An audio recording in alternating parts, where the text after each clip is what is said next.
Hello and a very warm welcome back to all of my viewers. दोस्तों नमस्कार, आदाब, सलाम वालेकुम, सत श्री अकाल। मैं काविश रिजवी एक बार फिर आप सबके बीच हाजिर हूँ एक नई वीडियो एक नए व्लॉग के साथ।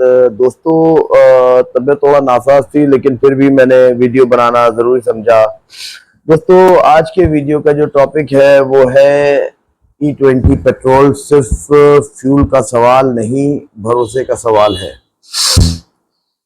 एक तरफ E20 पेट्रोल को भारत का फ्यूचर बताया जा रहा है, दूसरी तरफ आम आदमी माइलेज का हिसाब लगा रहा है और तीसरी तरफ एक सवाल हर पेट्रोल पंप पर खड़ा है, अगर सेंट्रल एक्साइज ड्यूटी कम हुई थी तो पेट्रोल के दाम आज भी उतने कम क्यों नहीं हुए, क्यों नहीं दिखते।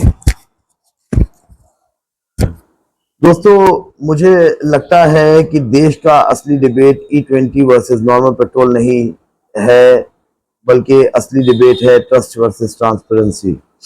हमें बताया गया कि E20 से क्रूड ऑयल इंपोर्ट कम होगा, किसानों को फायदा होगा, एनवायरनमेंट बेहतर होगा और भारत एनर्जी के मामले में ज्यादा सेल्फ रिलायंट होगा, बनेगा। ये सब अपनी जगह अहम बातें हैं, लेकिन आम आदमी का सवाल बहुत सीधा है। मेरी गाड़ी 1 लीटर में कितना चलेगी और महीने के अंत में मेरी जेब पर कितना असर पड़ने वाला है या पड़ेगा। इसी बीच जब नितिन गडकरी जी से पेट्रोल की कीमत और E20 से जुड़ा सवाल पूछा गया तो उन्होंने पेट्रोलियम प्राइसिंग से जुड़े सवालों का जवाब पेट्रोलियम मिनिस्टर हरदीप सिंह पुरी जी से पूछने की बात कही या कह डाली। यहीं से एक नया सवाल पैदा होता है, एक और क्वेश्चन मार्क हमारे सामने आता है कि जब E20 को प्रमोट करना हो तो सबसे ज्यादा आवाज रोड ट्रांसपोर्ट मिनिस्ट्री की सुनाई देती है, लेकिन जब पेट्रोलियम लेकिन जब पेट्रोलियम की कीमत और आम आदमी के जेब की बात हो तो जिम्मेदारी पेट्रोलियम मिनिस्ट्री के दायरे में बताई जाती है। आम आदमी के लिए फिर सवाल ये है, आखिर उसके सवालों का एक साफ जवाब किससे मिले, कैसे मिले और कब मिलेगा। और सिर्फ इतना ही नहीं, अगर सेंट्रल एक्साइज ड्यूटी में कमी आई थी तो उसका पूरा असर पेट्रोल पंप पर क्यों महसूस नहीं हुआ, क्यों नहीं दिखाई पड़ा। क्या इसकी वजह स्टेट वैट है, क्या या फिर क्रूड ऑयल की कीमत है, या प्राइसिंग का पूरा मैकेनिज्म इतना जटिल है कि आम आदमी को सिर्फ फाइनल बिल ही दिखाई देता है। देश को E20 से कोई एतराज नहीं है दोस्तों।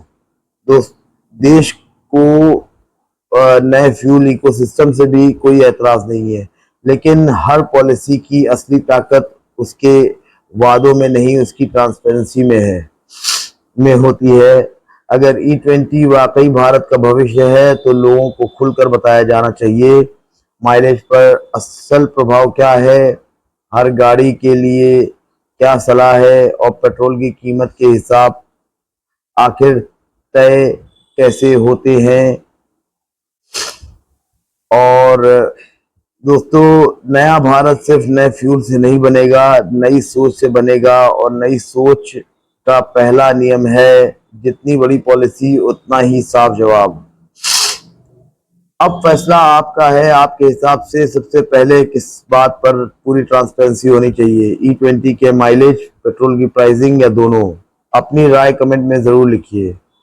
दोस्तों आज के वीडियो में सिर्फ इतना ही। मैं इस टॉपिक पर वीडियो बनाता रहूंगा क्योंकि ये एक अहम मुद्दा है हमारे देश के लिए, और मैं आप सब के सवाल और जवाब आप सबके सवाल और जवाब के लिए वीडियोस बनाता रहूंगा और कोशिश करूंगा कि बेहतर से बेहतर वीडियो बनाऊं। तो इसलिए प्लीज़ लाइक शेयर और सब्सक्राइब करना मत भूलिएगा, क्योंकि आपके एक लाइक, एक शेयर और एक सब्सक्राइब करने से मेरी हौसला अफजाई होती है। और तब तक के लिए धन्यवाद। शब्बा खैर, Shivratri. Thanks for watching my video. Thank you so much.